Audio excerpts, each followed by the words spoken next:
CRM has evolved from when I started, but also from the point where the industry started, right? Like if you look at the first CRM tool, this was like in 1980s. People were doing stuff on their Rolodex, or they would have these paper notes on who to call, when to call, and things like that. The CRM that I joined was a CRM that was quite evolved from that, right? Like slowly you had every company trying to contact their users in their contact base. So you get things in your inbox. If you live in Germany like me, you also get a lot of paper advertisements and stuff like that. Let's say I'm building a reward program around a user achieving their fitness goals. As a CRM marketer, it helps me to think of my communications in the new beginnings that I will make. So that's like when I chose to take up this program. What do you communicate? How do you communicate? How often do you communicate? How do you get them started?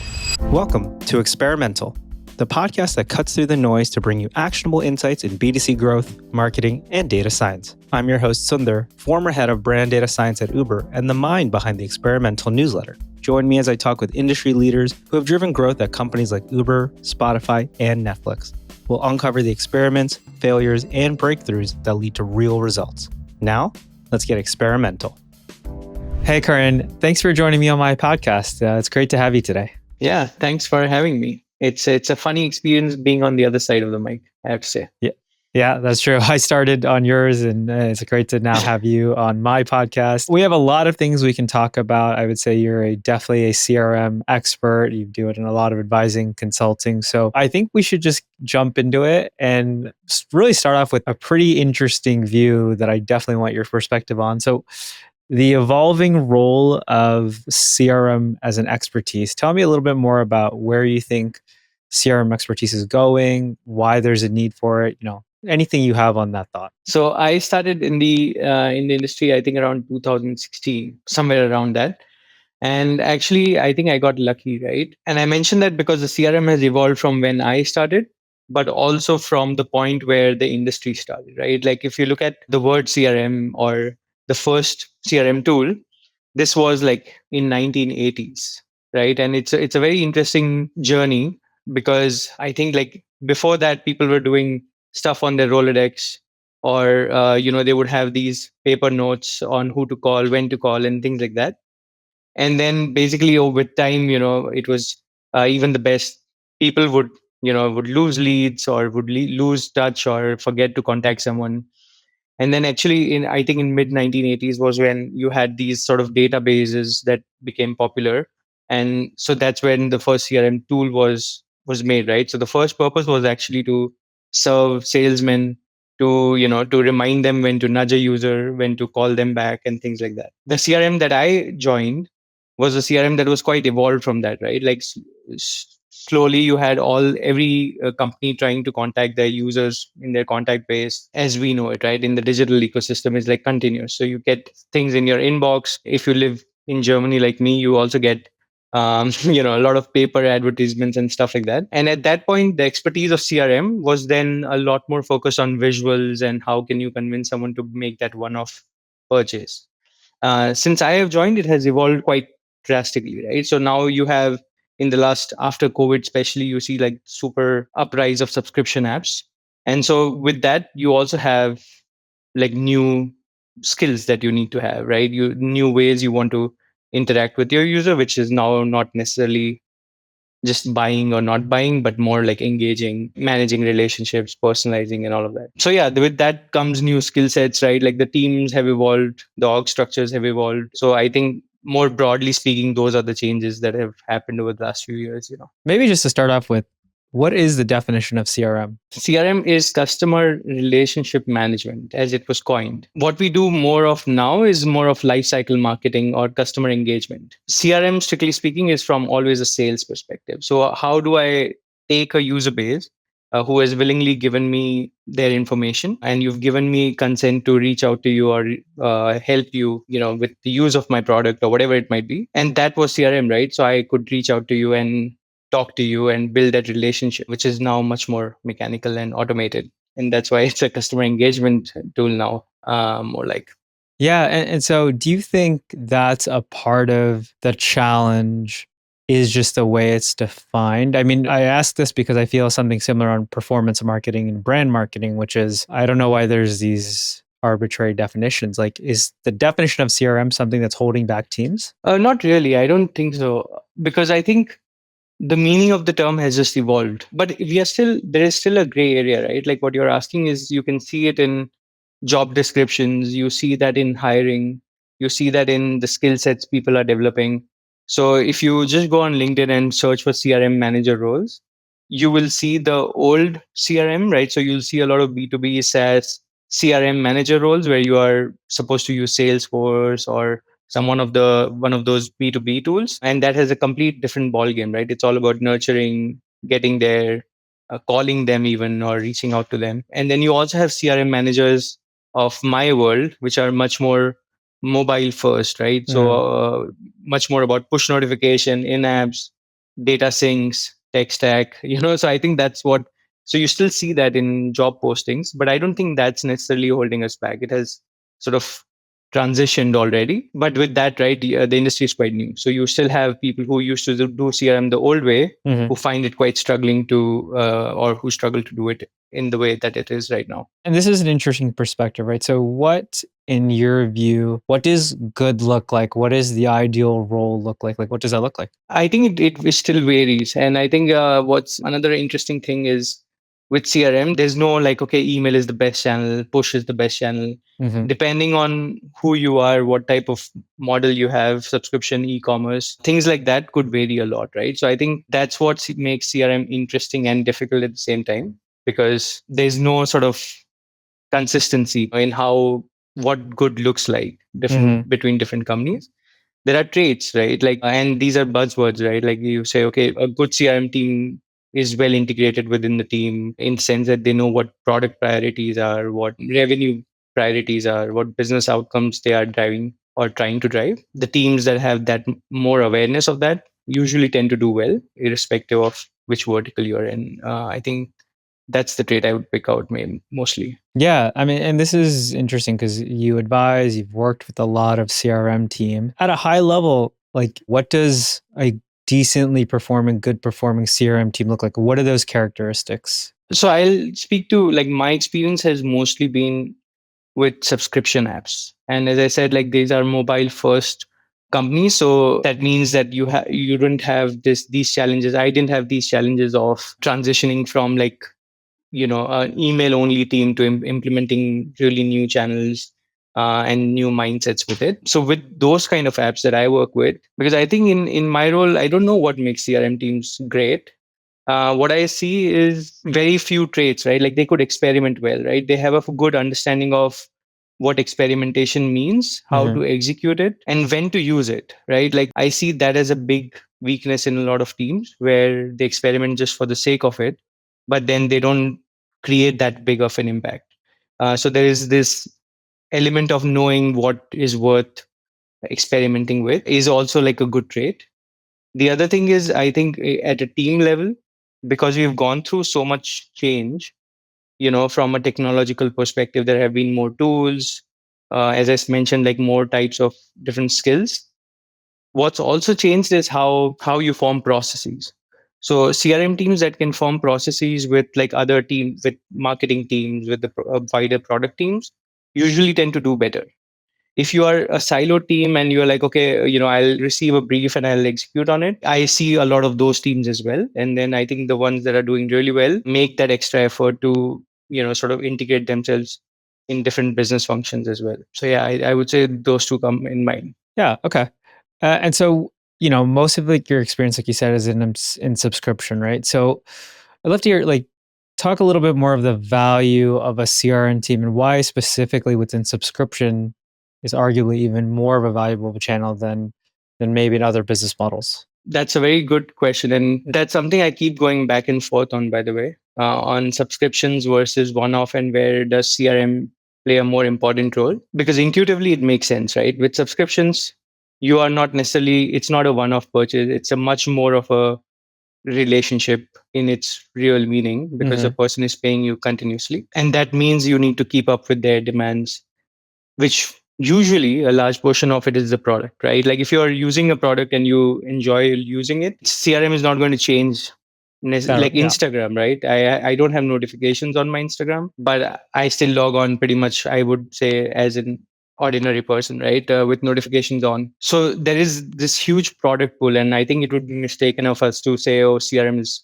quite important, or Mhm. yeah, or fits in really well there. With e-commerce, the good thing about CRM is you see a direct ROI. Mm. So you send emails, you send stuff, and you see transactions right next to it. With subscriptions, you have CRM, which is much more long term. So you do you work on retention programs, you work on customer engagement strategies, but they don't usually show up on an ROI calculation right away. So Mhm. it's much tougher to prove impact. And again, right, like the type of comms that people expect when you're a subscription driven app is to for me to understand your usage, for me to understand your preferences, to talk to you accordingly.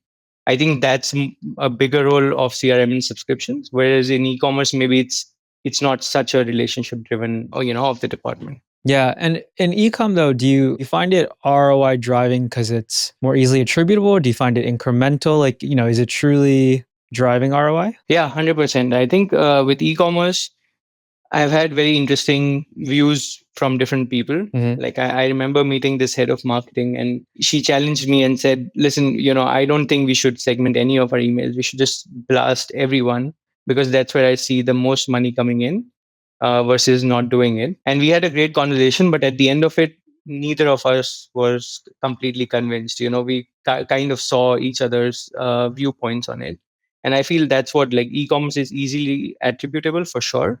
You see much clear dollar value against the comms that you're sending, so it does help there. An interesting, take that you had was CRM teams are doing onboarding all wrong. Yeah. That's quite a statement to make. I love it. What does that mean? Yeah, let's get into that. Yeah, and this is a view I have had for a very long time. I think I have just not been able to sort of say it. So when you ask me what is something interesting, I thought of it. I think it goes back to how onboarding came about, right? Like if you look at why do we even send onboarding comms? Where did we get it from, right? I don't know how much you worked with CRM teams very directly, but as a CRM marketer, when you join a new company or when you get into a new position, the first thing you look at is an onboarding series, Mhm. right? And then it's usually like this 30-day series, 5 touch points. You make some intuition calls, and you put everything about your product. Uber has 3 types of rides, take these rides, etc. And I think that's a very standard practice that we have not questioned for a long time, right? Because now the onboarding happened because of B2B SaaS and how CRM was implemented in these companies, where it made a lot of sense. Because if you signed up to Riverside, it's only in my interest to show you how it works. It would be quite complicated because you're new to this technology, etc. Mhm. So I need to onboard you. I need to send you tutorials, testimonials to convince you, things like that. Whereas in my field of subscription apps, you get like these very tech savvy users who already know how to use your app, have probably tried 100 of your other competitors. So you don't Mm. need to onboard them. And I have been thinking about it, but only now I feel confident sort of saying it out loud, is also because I have done so many calculations around this of control groups, whatever, right? Like whatever you can think of. I've tried to measure the ROI on onboarding, and I have not seen ever a positive ROI. And we spend so much time there, Yeah. so much effort, that I feel like it's something we've been doing wrong as an industry for a very long time. I think the way products are made right now, onboarding ends when you finish your product onboarding. When you've signed up, when you have given your preferences, onboarding is finished. Now it's just activation, getting you to use the product rather than showing you or telling you how to use it. Yeah, and that's a really awesome distinction, onboarding versus activation. Tell me a little bit more about how you look at those differences. Yeah, I mean, I think onboarding is me giving you all the necessary things that you need to use the product. Mm. Right. And if you're a health and fitness app, you don't really need to tell, like, if you're a health and fitness app, right? Maybe me connecting to my Apple Health is an onboarding question because you set me up in a way which I'm more going to be more successful. Activation is then taking that intent and converting it into one tangible action, right? So you are saying, okay, I have set you up. I have got, all my workout clothes, equipments, I have them at home. but how do I start working out? Hmm. Right. And I think that's like that move is activation. And I did a Reforge course back in the day, and I am sure a lot of your audience might have done the same. And I remember they mentioned how activation is different from the aha moment. And that's another very typical mistake that we do as teams. We think that especially for CRM teams, yeah. I mean, I think we mention activation, and that is our aha moment. But that's not true. If I worked out the first time, I'm going to have sore muscles, and I'm not going to work out the second time. So Mm. my aha moment is not my first workout, but it's the time of whatever workouts until I think, okay, this is actually good for me, and I can do it in a more realistic manner in my life.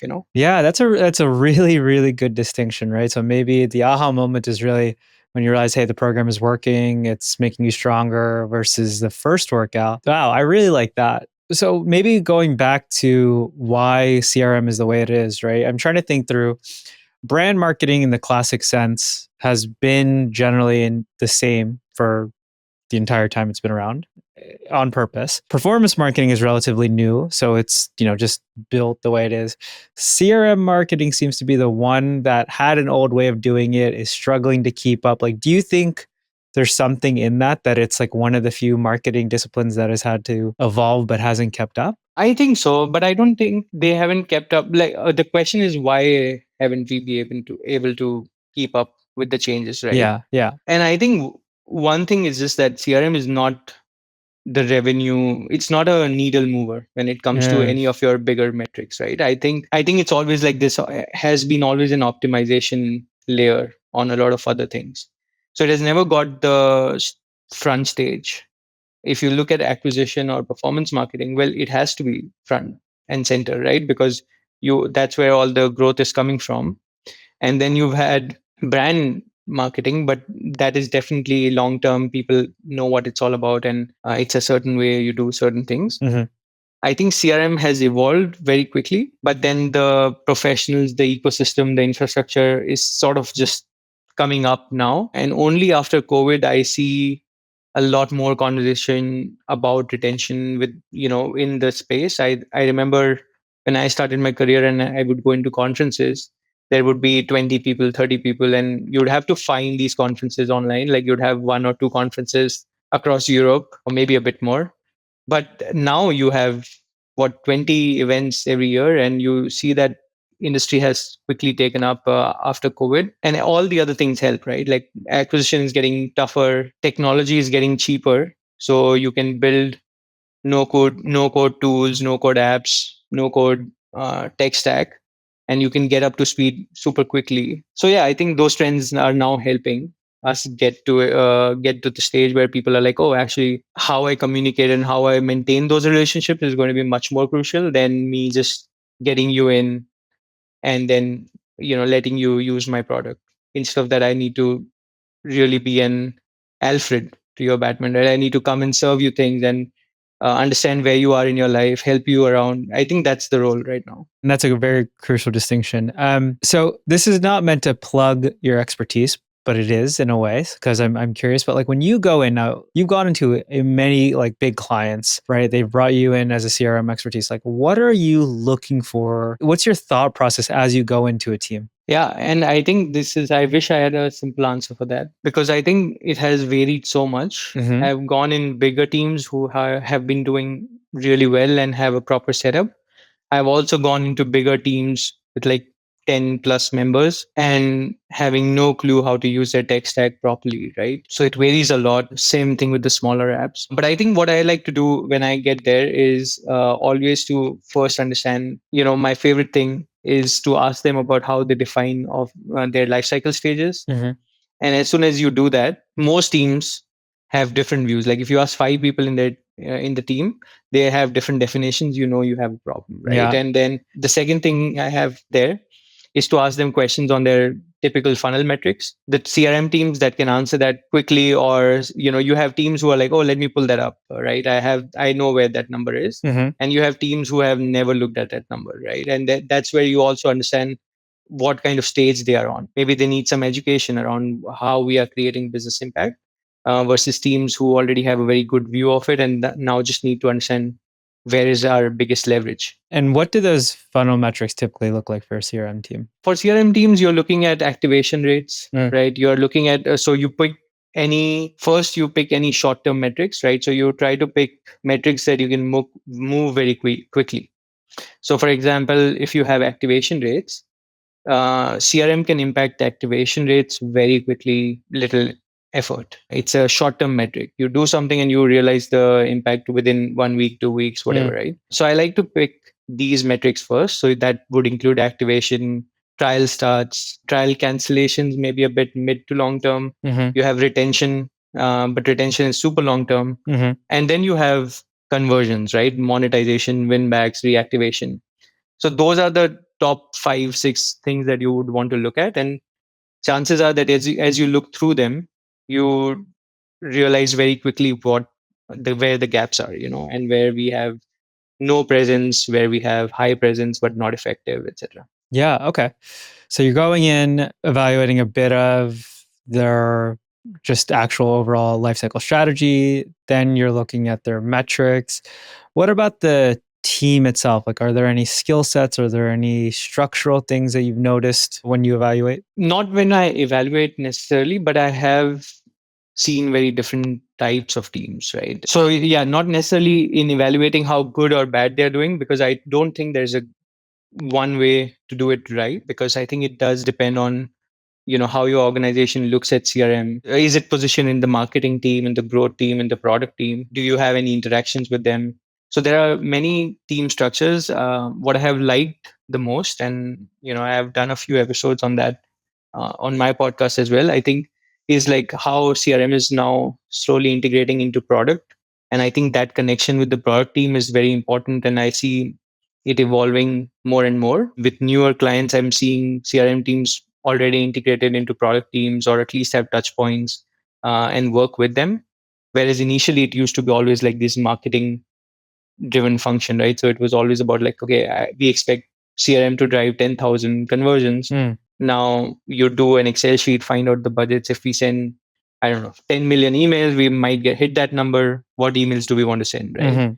That was the practice. And now it's much more about like, how do we increase feature adoption? How do we increase retention? Can CRM help us test what kind of creatives work, what kind of copy works, etc. The definition of product marketing versus lifecycle marketing, like, do you see any nuances there, or are they all kind of the same thing? No, I think there are nuances for sure. I read a post, I forget by who recently, who transitioned from a lifecycle marketer to a product marketer. And she had described it really well. She said when she started working in the product marketing space, the things you were doing were similar. So you had to be good with campaign setup, creatives, etc. So that part of operational stuff is very similar, and I think maybe even identical. But what you need to think to drive those efforts vary a lot. So I think when you're looking at product marketing, it always becomes about, what are my users thinking? What kind of things can help them, get access to this product feature or adoption of product features. Whereas lifecycle, I think it's a much broader space where you're thinking about funnels, and you're looking at more, driving those kind of metrics rather than feature adoption, which might or might not be important. Yeah. Okay. So now that you've seen so many of these scenarios and you've advised, do you have frameworks that you like to either implement or that you've found that works for CRM teams? Yeah, 100%. What is a consultant without his frameworks, right? I mean, I think I have made frameworks on the fly. I looked for funny acronyms, but yeah, there are a few that I like. For example, in the prioritization world, my experience has been CRM teams are not that strong prioritizers, such as the product teams, right? And product teams have written a lot about it. So we have this famous I score, rice score, etc. And one thing that I found at my time at Feature, which is a growth consulting agency, was that they had a system called RRF, prioritization score. And what that stands for is reach, relevance, and frequency. And the idea was that at a CRM level, whatever you are trying to send in terms of comms or on whatever channel is a factor of three things, right? How many people are going to reach? How relevant can you make this comm? And at what frequency will this user see the comm? Because with lifecycle, automate, like if I send a welcome push, that could have a much bigger impact in the next 2 months than sending a one-off com, which is a Black Friday, because that's like hitting 100% of my audience, 100% more relevant, etc. Right? Mm-hmm. So that's the score, and I feel like I've used that throughout my career, not only for prioritization. So if you have a bunch of initiatives, sitting together with teams and scoring them together, but also for thinking about experiment ideas or initiatives that can generate more impact, right? So whenever I have an experiment or a campaign, I'm usually thinking along those three lines now, right? I'm saying, okay, we have an effective campaign. Is there any way we can increase its reach? Right? Like, can we introduce new channels? Can we broaden the segment and see if the results hold? Mm-hmm. Things like that. Second is relevant. So, that's where you're saying, okay, for this reach and for this size of the audience, is there any personalization that could be effective? Mm-hmm. There any segmentation practices that we can do?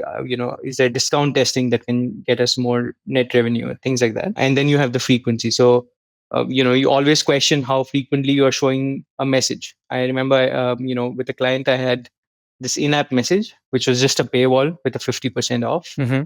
And that was generating around, I think, 1K conversions a week or something, right, for this app. And when I looked at the campaign, it was very effective, and we were brainstorming. I said, okay, is there any way we can increase the frequency on these? Because right now, a user would be eligible only after 7 days to look at that in-app again. And no one had a very strong opinion about it, right? So we tested it. We got rid of the 7 day, and we tested 3 days versus 6 days. Mm-hmm. And the 3 day one started generating, I think it was like almost 2x the conversions without any user complaints. Yeah. So questioning all of those, your campaign ideas on that can also lead to great experiment ideas. And that's the framework that I typically like to use a lot. But do you find there's a trade-off between reach and relevancy? Like, in my mind, there is. So I'm curious. Yeah, 100% there is. And I think it's very vague, right? And I think when you have this kind of scoring system, it helps in a CRM context even more, because when I'm proposing to you personalization idea, I have to factor in reach to know what my impact is going to be, right? So if I'm saying, let's send everyone who is a male above 35, this specific thing that I know is going to work, sure, that your relevance score increases, but if your reach drops insanely, then it's not worth doing. And I think as a CRM leader in the teams, right, I think a lot of times you have to educate the team members on these kind of trade-offs, right? But doing it in a quantitative way. And I think this kind of scoring, that's why it helps. Yeah. And so reach, you're scoring on number of users, I think seems pretty straightforward. And frequency, just cadence. How do you score relevancy? You are intuitive, you say, okay, as a user, what does that feel like? And I think that's not maybe super accurate. But I think what you really want to do, which I never appreciated in my early years, but now I start appreciating it more, Mm-hmm. is that as you discuss a relevant score, as a team, you start having a shared understanding of what is a good relevant and what is bad relevant, right? Like me thinking that sending male users something different versus female users might be super relevant, and you're like, oh, I don't believe in that, right? Mm-hmm. But us discussing that part and actually then seeing the results gives us both a very standard definition of what relevant is, right? Yeah. And so part of it is then looking at the scoring that you then applied to the experiment and then reevaluating after. And so that's a good thing to remember as well, right? Which is don't just forget about the scoring after you've run the test. Actually, you have to revisit it, reapply it to say, hey, did our view on these things work? Correct me if I'm wrong. So relevance is really more of a relative thing, right? As in this feels more relevant, less relevant, not necessarily as much of a quantitative or objective score. Yeah, 100%. And I should also say, like, it's important for CRM teams, the experiments are many. So when product teams go through these kind of exercises, it's very important to revisit them and keep this in a sprint type of setup.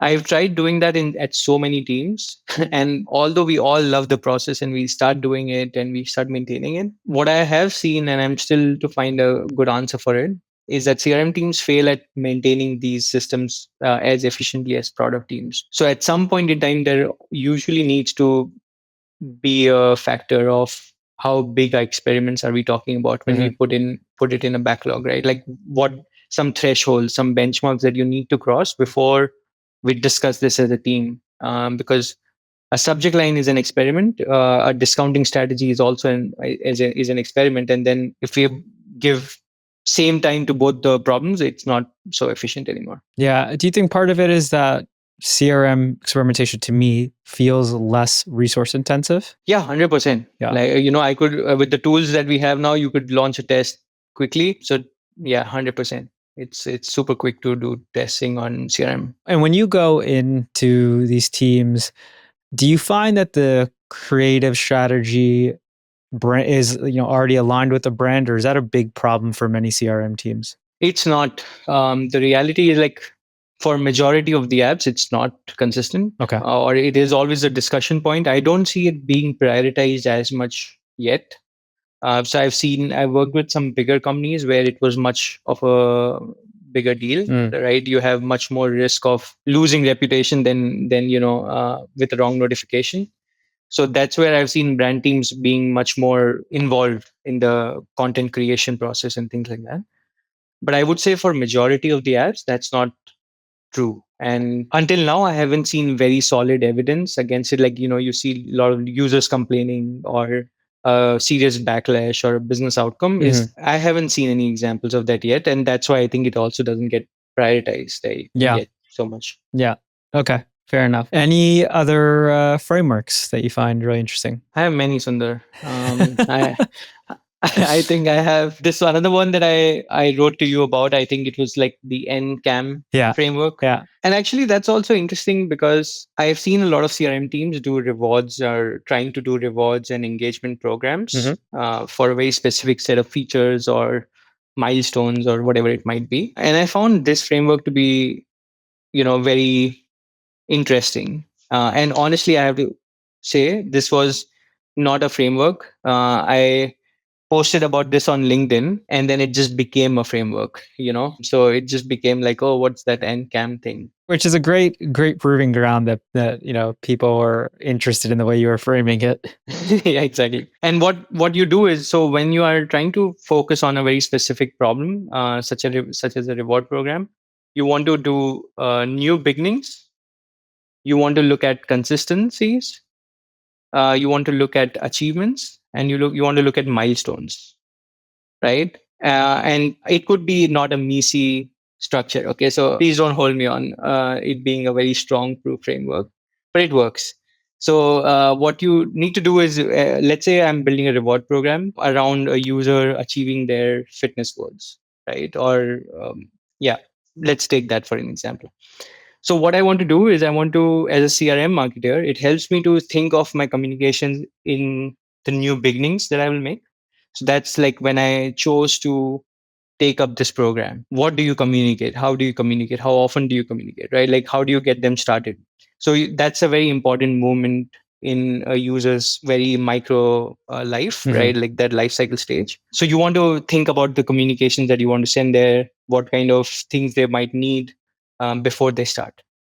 Consistency is everything about keeping them motivated to achieve your goals, suggesting nudges when you forget about them, right? And so the second part is much more about trying to keep them consistent. And when you frame it like that versus engagement and retention, I think you think up of many more creative ideas as a team. Like, for example, with Headspace, I remember we did an experiment where we made them sign a contract, which I think has now become a thing many other apps do.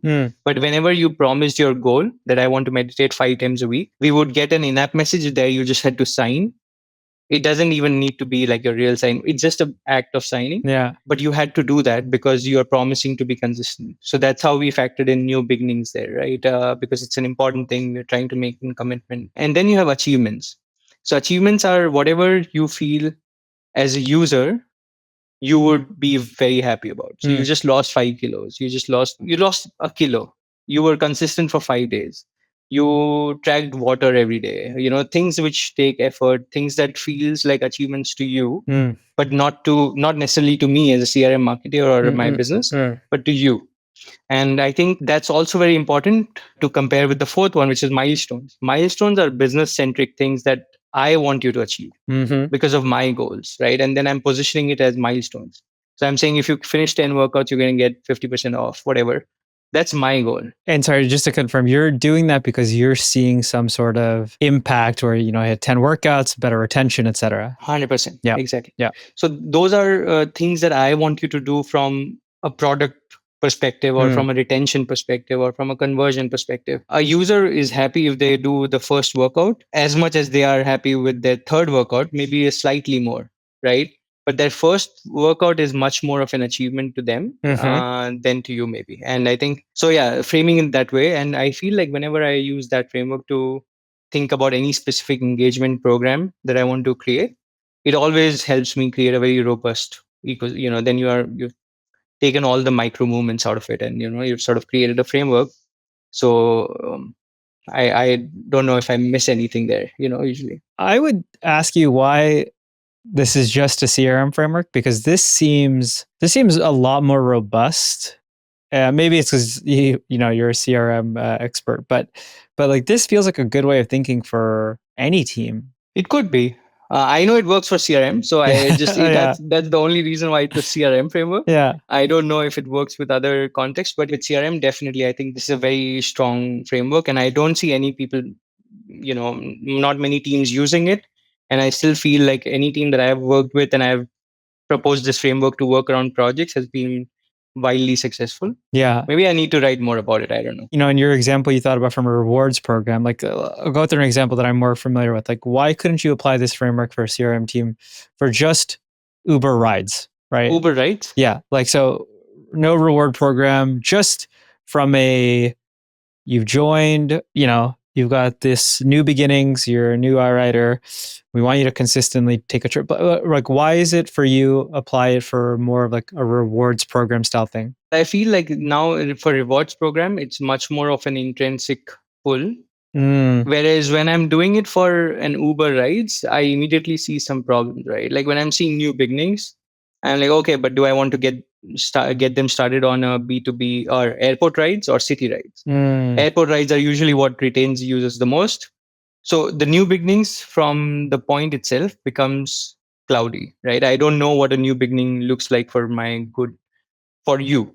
For my good users, for users that retain the most, I do know, but not for you. So I think that's where and then achievements. What is an achievement with Uber rides? Like, is the achievement that you saved money, or is it like save time, or say a good ride, a safe ride for it's things like that, Yeah, no, this is really good, because I think what you're alluding to is the ENCAM framework really puts you in the shoe of the customer. I think even these terminologies, milestones, achievements, consistency, like they're really customer centric, which I think is extremely powerful. And to your point, it doesn't apply to everything, because we're potentially looking at it from our perspective, less the customers. Okay, that makes a ton of sense. And then we kind of already talked about the value of subscriptions in growth, but is there anything around just like, sorry, the value of CRM in subscription growth, but is there any other place where you find CRM like extremely valuable that is probably being undervalued right now?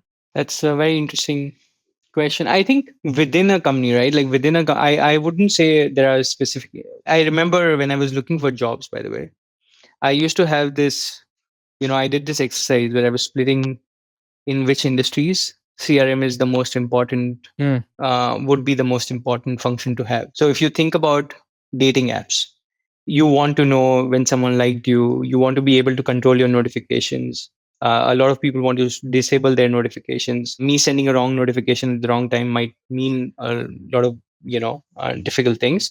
So it's a very transactional nature that CRM has when it comes to dating apps. You don't want to hear dating tips from your dating apps on push notifications, right? So there's an element of importance that is taken away, because you can't necessarily nudge people. You can remind them and you can do those kind of things. So that's where it's not that important. And I feel like it's fine for a machine to take over, or you don't necessarily need a lot of people on your team or CRM function as a whole. But then when you look at like apps that are much more intrinsic again, right? Like if you look at apps that help you achieve something, but you have to also keep up the effort, I think that's where CRM is important. because man, it's super like very simplistic view is nature versus nurture, right? Mhm. Like, so you have anything a user does in the non CRM world is nature. And as soon as the nurture plays a big role, so in achieving your goals, Mhm. nurture plays a big role, right? Your friends who you work out with, people socially knowing that you're working out, whatever it might be. And so those are the industries where CRM becomes much more important than areas where, nature is all what it takes, Yeah. so to say.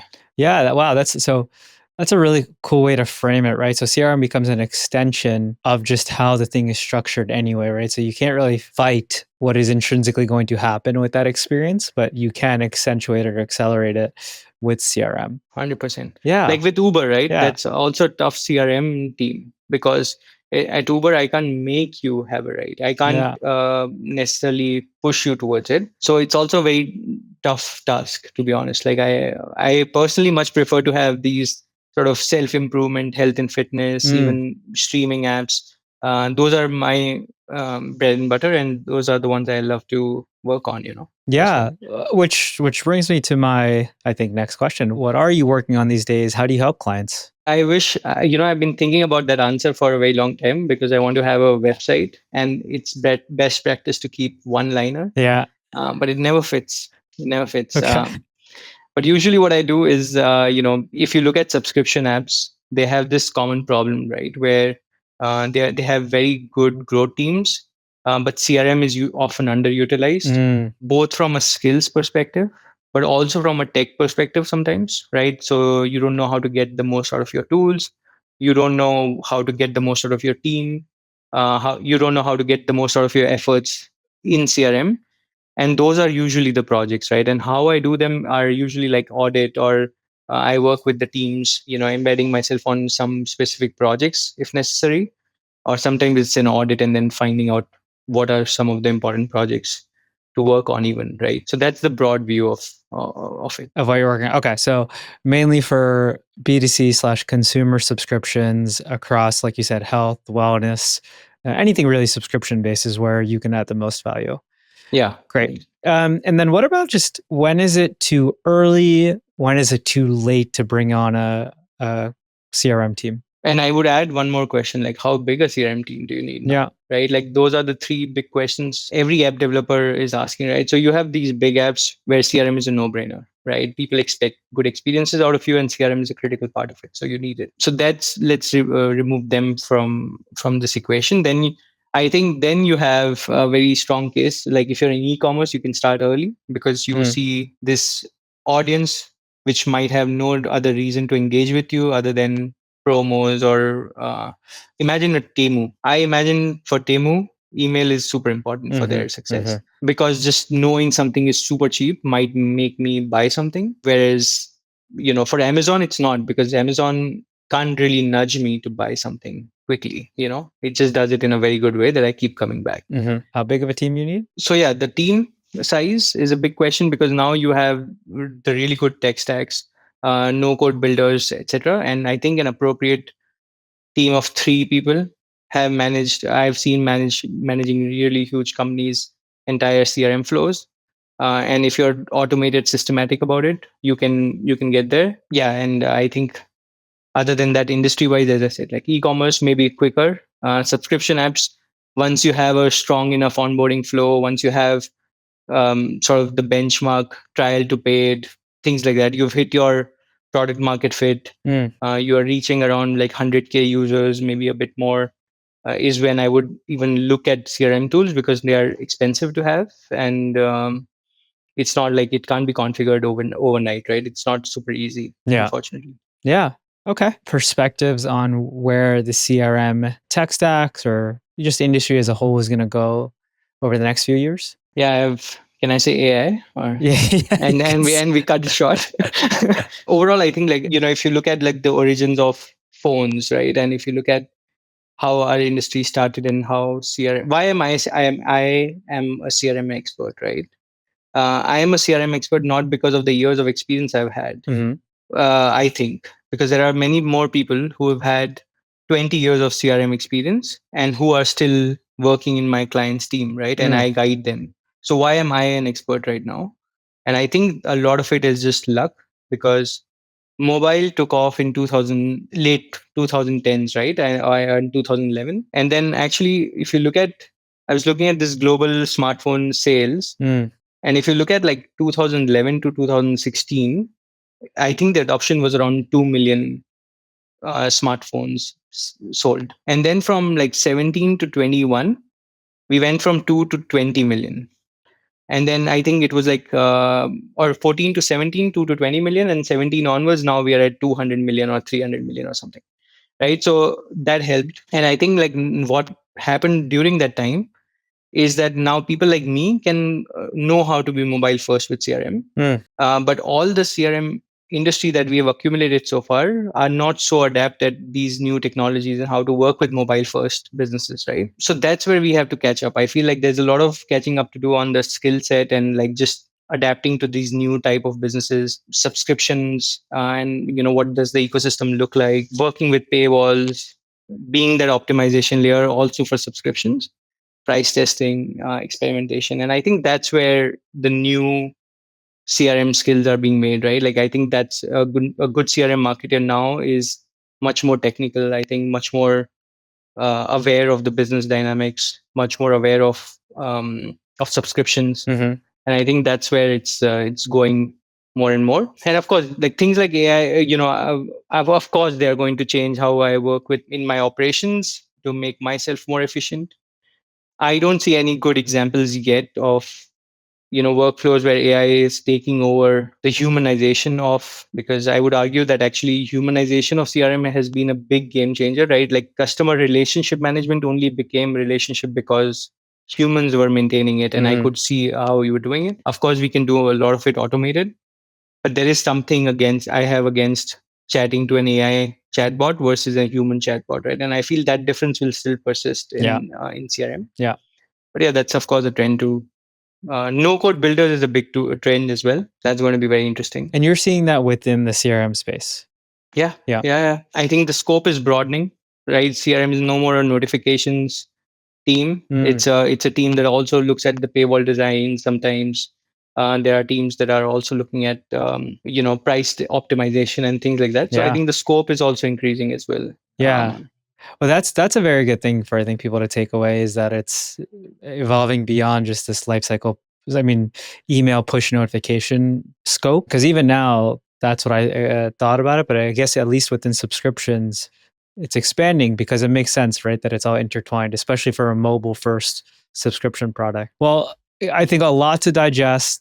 Some really great expertise. I hope people that are listening, really, if you have a CRM challenge, like reach out to Karan. I'll share his LinkedIn. And Karan, thank you again so much for chatting. CRM is a topic that it gets such little limelight that I'm hoping to shed more light on it, because I think it's such a powerful tool if used right. So yeah, just thank you so much for being on here and sharing your insights. My pleasure. Yeah. Thank you so much. Thanks, Karan. Thanks for tuning into Experimental. If today's insights sparked new ideas or made you feel like a smarter marketer, consider leaving a review on your preferred podcast platform. It really helps support the show. For more in-depth discussions and resources, visit experimental.beehive.com. Until next time, be curious and stay experimental.